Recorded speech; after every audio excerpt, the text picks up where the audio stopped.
विकासशील इंसान पार्टी प्रमुख और पूर्व मंत्री मुकेश सहनी ने दावा किया है कि INDIA एक और बिहार की चारों सीट पर उपचुनाव में जीतेगा तो वहीं पड़ोसी राज्य झारखंड में भी इंडिया एक बार फिर सरकार गठित करेगा। उन्होंने कहा कि बिहार और झारखंड की जनता अपना मन बना चुकी है और वोट के दिन अपना निर्णय भी सुनाएगी।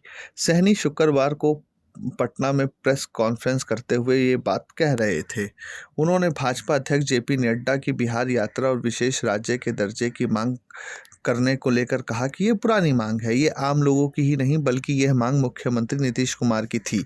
अब अलग बात है कि सरकार में आने के बाद वह चुप है। गया में हमसे के प्रचार वाहन पर राजद कार्यकर्ताओं के हमले से जुड़े सवाल पर सहनी ने कहा कि आरोप लगाना और सच्चाई में जमीन आसमान का फर्क होता है। प्रदेश और देश में उनकी सरकार है, पूरे मामले की जांच करवा ले, जो भी दोषी है उसे सजा दी जाए। इस तरह से आरोप लगाने का कोई मतलब नहीं है। इस प्रकार की घटना अगर होती है तो उसे रोकने का दायित्व भी सरकार का ही होता है। बिहार के पड़ोसी राज्य झारखंड में हो रहे विधानसभा चुनाव के मद्देनजर विकासशील इंसान पार्टी प्रमुख मुकेश सहनी और नेता प्रतिपक्ष तेजस्वी यादव 9 नवंबर को INDIA उम्मीदवार के पक्ष में कई चुनावी सभाओं को संबोधित करेंगे। VIP राष्ट्रीय प्रवक्ता देव ज्योति ने कहा कि सहनी 9 नवंबर को 11:45 बजे गया से कोडरमा के नारायण डीह रामशला सतगांव पहुंचेंगे और सभा को संबोधित करेंगे। तो ये उनके कार्यक्रम थे। अब हम आपको बताते हैं कि आगे क्या बातें हुई। भाकपा और माले ने कितना दिलचस्प रोल अदा किया है और महागठबंधन की जीत पर क्या बोला है।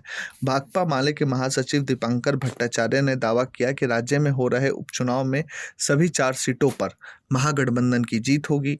शनिवार और रविवार को वे तरारी विधानसभा में गठबंधन के माले प्रत्याशी राजू यादव के लिए चुनाव प्रचार करेंगे।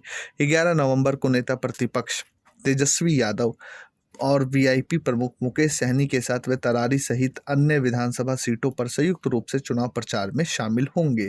दीपांकर ने पत्रकारों से झारखंड चुनाव की चर्चा करते हुए आरोप लगाया कि झारखंड में अपनी नफरत बयानबाजी के जरिए अविश्वास का माहौल बनाना चाहती है भाजपा।